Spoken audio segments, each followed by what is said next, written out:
welcome to today's episode of Tomorrow's Leader, where we dive deep on all things leader related to leading yourself and leading others. I'm John Laurito, your host. Hope your May is off to a good start. It is now May 4th, 3rd, something like that. We are flying through the year. Beautiful weather outside. I'm happy. I got to tell you, I'm happy. I'm not one of those guys that is influenced by the weather that much, but it is hard to not be a little more happy, a little more upbeat when you've got like beautiful weather going on outside. Birds chirping, sun shining.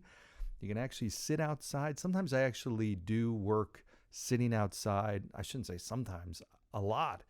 I do work. I'll plan keynotes. I'll plan podcasts. I'll do some follow-up, some emails, all that kind of stuff, sitting outside in my backyard. I love it. Unbelievable. So try to get outside in this great weather. Okay, today's topic. We're going to talk about the 4 questions that your followers are asking right now. These are questions that you ask yourself when you're deciding whether or not you're going to follow somebody, for how long, how significantly you're going to follow them, how much you're going to allow yourself to be influenced by someone. So as a leader, you need to understand these are the questions that are in people's mind. All right, so let's get started. First question is, can I trust this person?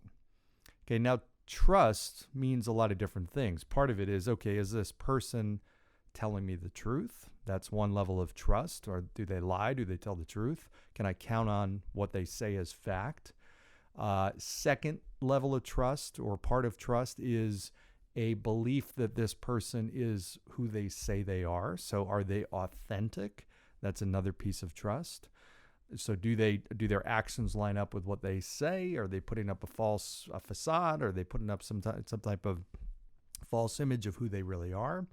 The other part is, can I count on them to follow through? Can I trust the fact that they're going to do what they say they are going to do? So not even that their actions are in alignment with their words, but is there good follow-up? If they tell me, hey, I'm going to follow up on this question, that I'm going to expect to hear from them. That's trust as well.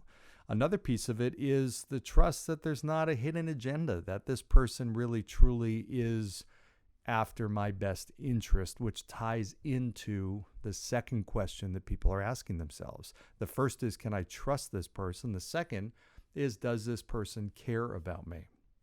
Okay, really simply, do they care, or do they care about my interests and what's important to me and my future, and ultimately the things that are going to be in my benefit?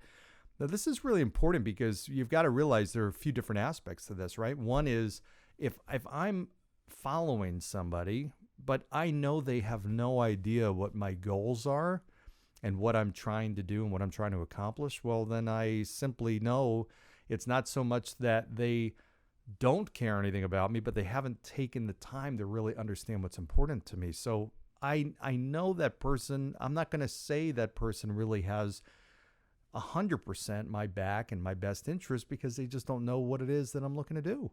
So they haven't asked the question. So the first thing as a leader, just ask yourself, how well do you know your people? Have you asked them what their goals are?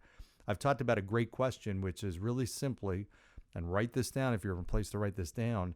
If we were 3 years from now and you were ecstatic with things both personally as well as professionally, what's happened? That's just a great, short, kind of open-ended question to get the conversation going. You almost can't ask that question too much. Listen when you get the answer, write it down when you get the answer, revisit it in future meetings and future conversations. I'm telling you, the power of that is incredible. But you have to know, you have to ask those questions. You can't help somebody get somewhere where it's like an Uber driver, somebody gets in the car and they just start driving. They don't know what the destination is. Although, I guess in the Uber app, you put in the destination, but you know what I'm talking about, right? You need to know the destination. So that's the second question. Does this person care about me? Now, I've seen and heard leaders do some horrendous things, and they may not even know that they're doing horrendous things that totally erase any chance of them getting somebody understanding or feeling that they have their best interests at heart. I've heard leaders talk about their own bonuses and, hey, team, if we do this, this is a big bonus I get. Just don't even go there. Don't talk about your comp. I mean, why would you talk about your compensation? That doesn't mean anything. People don't care about that.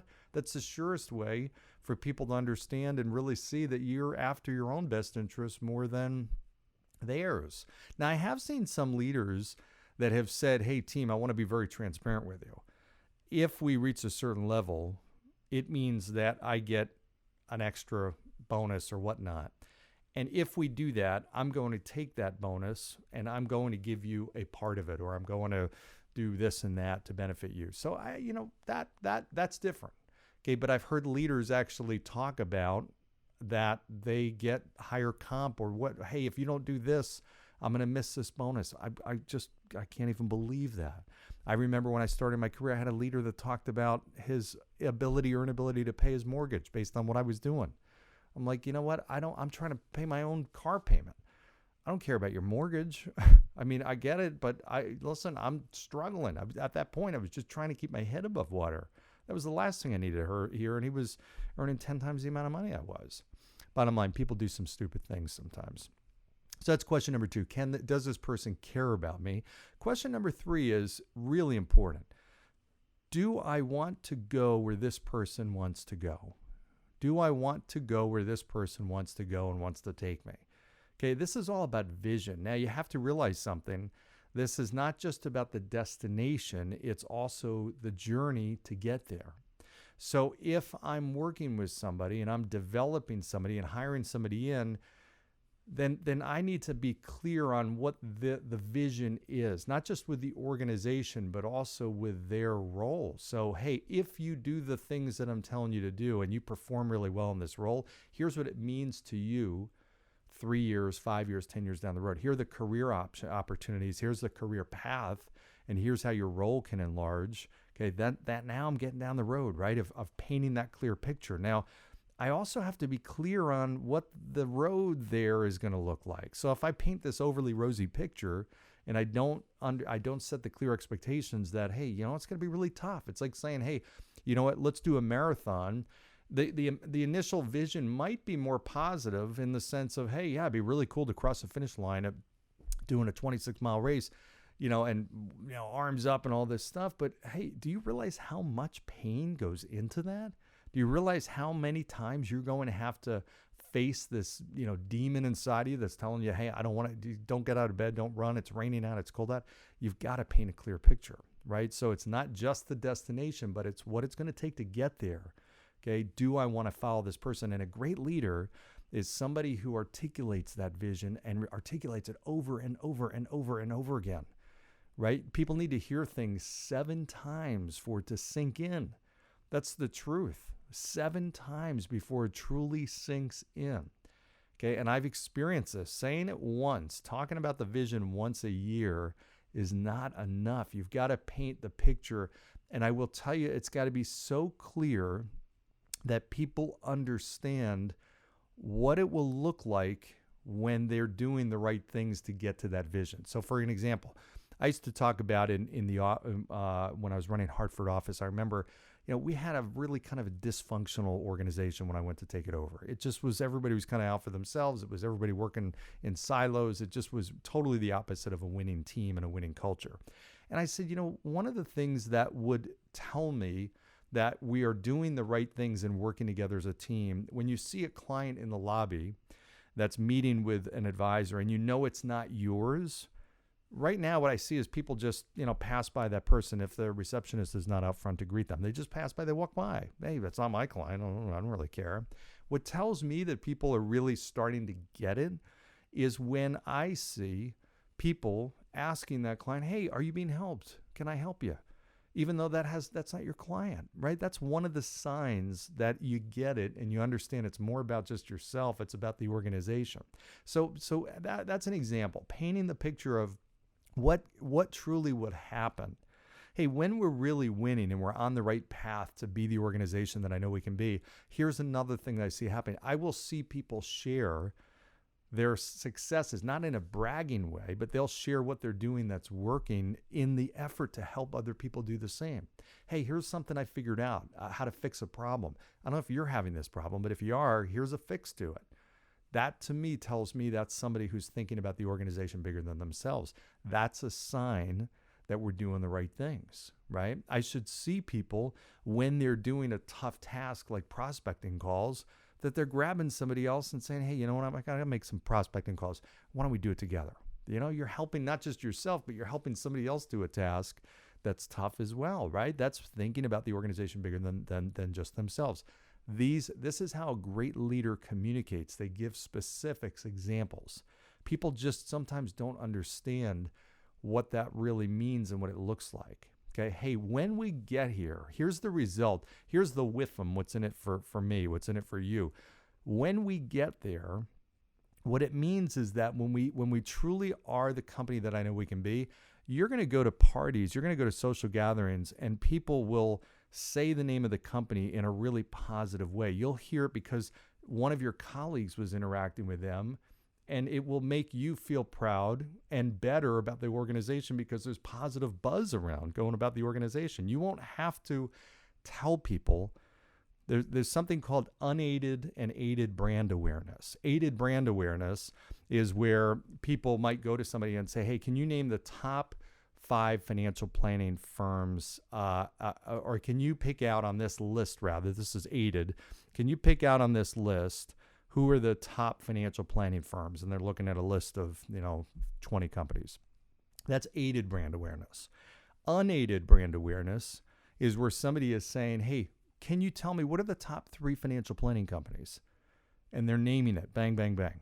Okay, that's unaided, unassisted brand awareness. That's what I talk about. That's what I would talk about as a leader. Hey, I want to get to the point where when you ask, we run a landscaping service. When we ask people, hey, who's the best landscaper out there in Wake County or in North Carolina or in Massachusetts, our company name comes to mind. That comes out of people's mouth. Bang. That's unaided brand awareness. So these are the things that a leader does to paint the picture of truly what does it look like when we are on track or attaining our vision, right? That's what it's all about. I see leaders miss this part a lot. Okay, so that's the third question. Do I want to follow the leader? Do I want to go where he or she wants to take me? The fourth piece of this, fourth question that they ask is, can this leader take me there? Are they truly capable of taking me there? Okay, it's one thing if I said, hey, you know what? I'm going to be, I'm a basketball coach.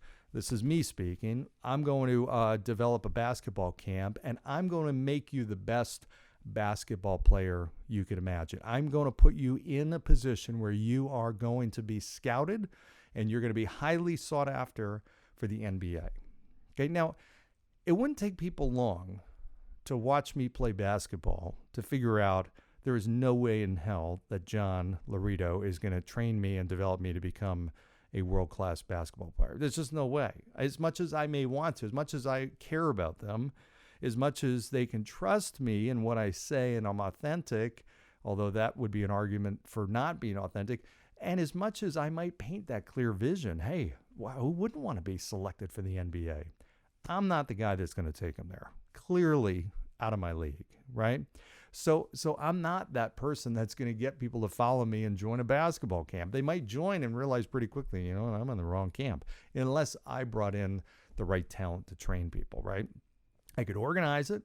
I could start an organization like that and lead it. I couldn't execute on delivering the training that's needed to get people to that level, right? So part of this is, so if they saw me in that situation and I was building a team of highly talented basketball coaches, that's different, right? But if it was me out there coaching them, well, no, he's not going to be the one to take me there.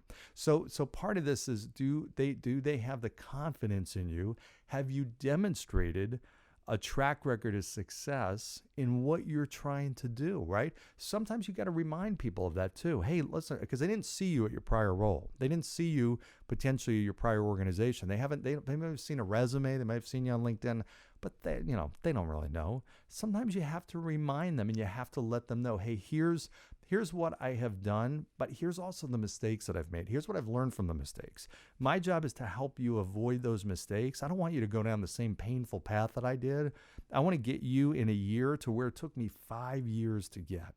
And I know I can do it because I'm going to help you veer away from some of those bad roads or bad decisions or things that I did. I am the person that can help you do this.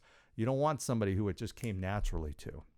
right? You want to follow somebody who had to figure it out. I know what you're going to be thinking. I know your temptations. I know exactly what decisions you're going to be likely to make because I made them, and I can read your mind. I could tell you exactly why you're going to go down the wrong path. And I could tell you exactly where that's going to go and why you need to rethink things. I'm the one who can shed some light on that stuff for you. It's not just about the success I've had. It's about, more importantly, the failures that I've had that I'm going to help you avoid. Okay, so now you're talking like a leader, right? This is somebody that I really want to follow, right? This is somebody that I understand, okay, he cares about me. I trust him. He's authentic. He's being vulnerable. He's sharing with me. He hasn't just had successes. He's had failures. Okay, I get it.